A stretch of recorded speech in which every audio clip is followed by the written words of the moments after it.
जय हिंद दोस्तों। दिल्ली के शाह मर्दा जोरबाग के अंजुमन हैदरी के सेक्रेटरी बहादुर अब्बास और मौलाना कल्ब जवाद ने अजहर रजा जैदी पर 126 करोड़ का घोटाला करने के आरोप लगाए हैं। अंजुमन हैदरी पर भी 7 करोड़ का घोटाला करने के आरोप लगे थे। क्या उन आरोपों को छुपाने के लिए अजहर रजा जैदी पर ही आरोप लगाए जा रहे हैं? इन्हीं आरोपों की तहकीकात करने हम आए हैं ग्रेटर नोएडा के शिया जामा मस्जिद में, जहाँ के लोग अजहर रजा जैदी को बहुत लंबे वक्त से जानते हैं। आइए लेके चलते हैं हम आपको उन लोगों के पास और जानते हैं कि इन आरोपों में कितनी सच्चाई है और कितना झूठ।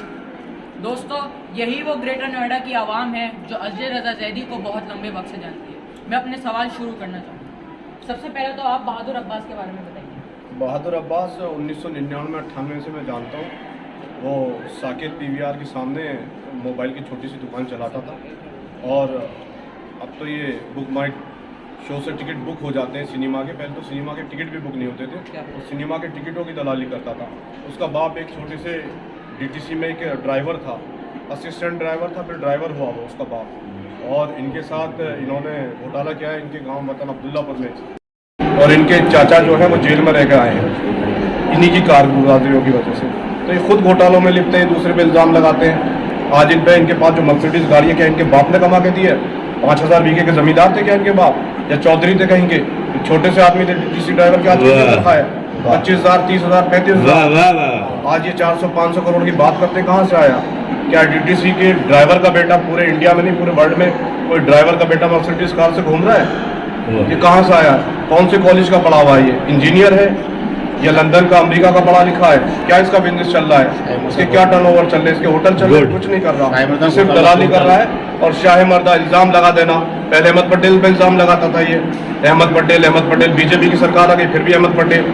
और वो तो इंतकाल हो गया, नहीं तो अभी तक उसको लपेटे रखते हैं अहमद पटेल को। अहमद पटेल की ABCD नहीं जानते ये। जो यूपी गवर्नमेंट को चलाता हुआ अहमद पटेल, वो 100-200 करोड़ के घोटाले करेगा? ये बहुत ही निहायत शर्म की बात है। और ये घोटालों में खुद ये रहा है, इनका पूरा खानदान रहा है। इनकी जांच होनी चाहिए और इन्हें जेल जाना चाहिए। अजहर रजा जैदी ग्रेटर नोएडा की अंजुमन नासिरान अहले बैत के प्रेसिडेंट हैं और उन पर 126 करोड़ के घोटाले करने का आरोप लग रहे हैं। आपकी इस मामले में क्या राय है? आरोप ये भी लग रहा है कि भागे हुए हैं, साल भर से हम लोग सुन रहे हैं। आरोप है वो अपना आरोप जो उसके पास 7 करोड़ के जो गबन का केस है या जो भी आरोप लगाया है उसको छुपाने के लिए अजहर रजा जैदी का नाम खींच रहा है। अजहर रजा जैदी के तो ये मुकाबले में कहीं पानी नहीं रखते थे। जाहिर गवार IPS अफसर, PCS अफसर, आप उनके बारे में तो सारा जाफर भाई वगैरह जितने भी औरंगाबाद से बिलोंग करते हैं, हमारे गुलाम हैदर साहब मुजफ्फरनगर से बिलोंग करते हैं, और मोहसिन भाई जो है लखनऊ से बिलोंग करते हैं। सब कोई अजहर रजा जैदी के बारे में जानते हैं कैसे इंसान है। यहाँ तक कि किसी की अगर मौत भी हो जाती है किसी गरीब की, वहाँ भी मौजूद रहते हैं। छोटा पेंशन हो बड़ा हो, तन मन धन, माने अजहर रजा जैदी आज के ज़माने में बहुत जिंदगी का बहुत अच्छे बहुत मोमिन आदमी है। ग्रेटर नोएडा की मस्जिद हमारा के लिए जो उन्होंने किया है इसके बारे में जाफर भाई सही बताएंगे। जब उनकी पोस्टिंग मुरादाबाद में थी तो वहाँ से 10-11 बजे रात को इनके पास फोन आया था, उस वक्त मैं भी इनके साथ मौजूद था। अजहर रजा जैदी, यहाँ आप लोग बहुत लंबे समय से उनको जानते हैं, तो आप उनके योगदान के बारे में हमें बताइए। मैं उनको 1997 से जानता हूँ। मेरा वतन औरंगाबाद जिला शहर है और 2003 में उन्होंने यहाँ नमाज कायम करी। हमेशा जो है वो कौम को लेके चले।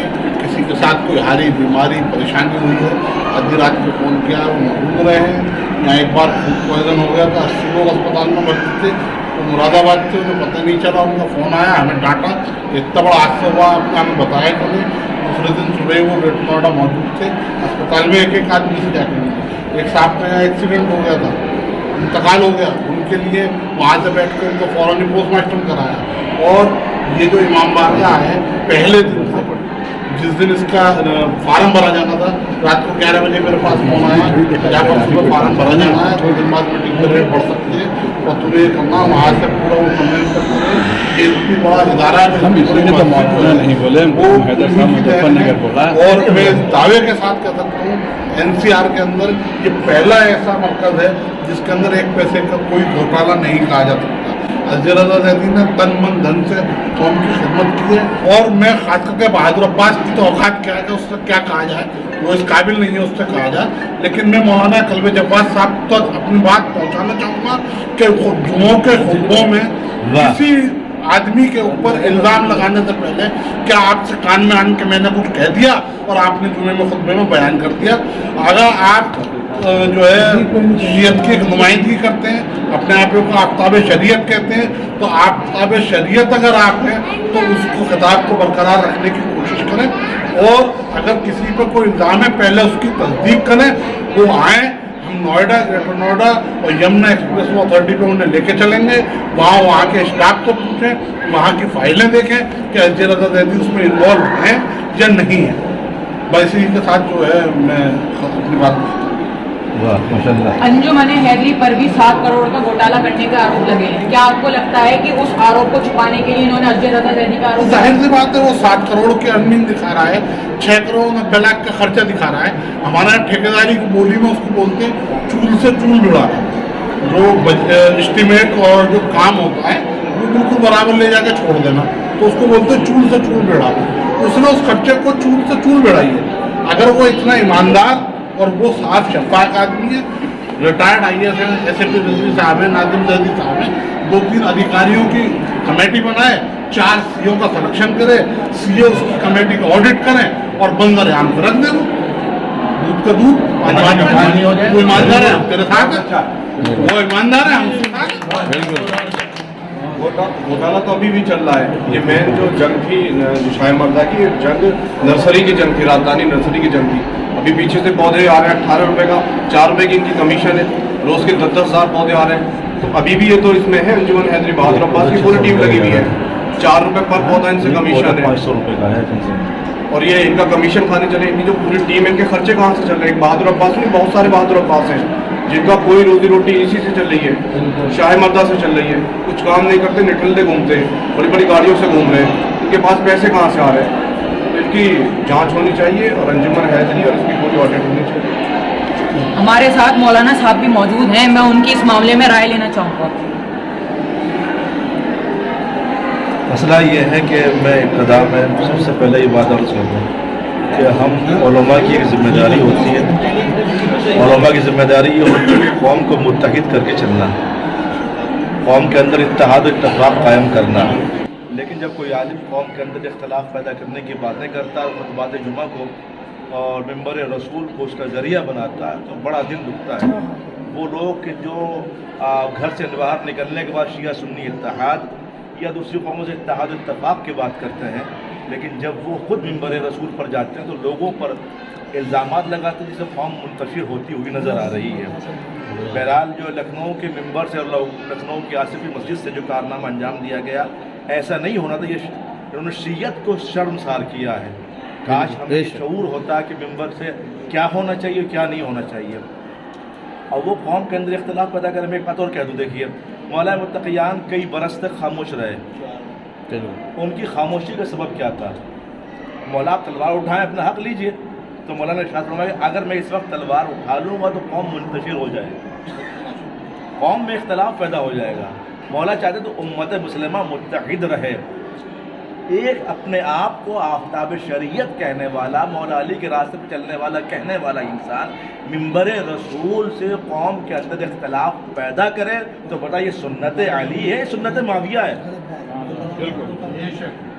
इस किस्म के इख्तलाफात हमारी जिम्मेदारी है कि हमें ख़त्म करना है, कौम को मुत्तहिद रखना है। और जो इस किस्म के इल्ज़ामात लगाए, खसूस अशजर रज़ा ज़ैदी साहब से मुताल्लिक़ बात चल रही है, कौम का एक बच्चा उनसे वाकिफ़ है, उनके अंदर किसी बात को की राय कायम करना, किसी बात का फैसला लेने की सलाहियत है। वो बाइक लेने के बाद कि पीछे से किसी का इंतज़ार नहीं करता, वो कान में आकर मुझसे कुछ कहेगा तब मैं आगे अपनी बात बढ़ाऊँगा। वो किसी के मियाँ मिट्ठू नहीं बन के रहते हैं। लखनऊ में कोई और सिखाने वाला है, दिल्ली में अगर कुछ और कान में बोलने वाला है, वो कहता है ये बोलिए था, वो बोलना है। जिस आलिम के अंदर किसी बात का फैसला लेने की सलाहियत नहीं होती है, उसे ये हक नहीं है कि वो कौम का लीडर बने। बेशक बेशक वजह फरमाया। बहरहाल हम यही चाहते हैं कि कौम के अंदर इत्तेहाद और इत्तफाक कायम हो, और कौम बुजुर्गान कौम को आगे बढ़ना चाहिए, उलमाए कराम को आगे बढ़ना चाहिए और आगे बढ़ने के बाद कौम को मुत्तहिद करें। और ये जो इस किस्म के इल्ज़ामात लगाए हैं, इल्ज़ामात लगाने वालों को माफ़ी मांगनी चाहिए, वरना रोज़े में शर उन्हें जवाब देना मुश्किल। लेकिन कल्बे जब्बार साहब तो एक जिम्मेदार आदमी है और कौम के रहबर हैं, कौम के जिम्मेदार हैं। अगर कोई इस तरह की बात है तो उनको बिठा के पूछना, बात करनी चाहिए। इस मसले को बिल्कुल अपने तरीके से उकड़ना चाहिए।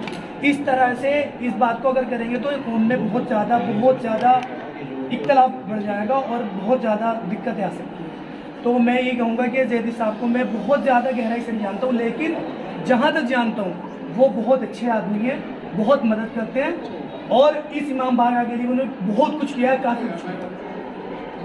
तो दोस्तों, आपको पता चल ही गया होगा कि असजर रज़ा ज़ैदी पर लगे आरोपों में कितनी सच्चाई है और कितना झूठ। इसी के साथ जुड़े रहिए हमारे साथ और देखते रहिए जज्बा न्यूज़।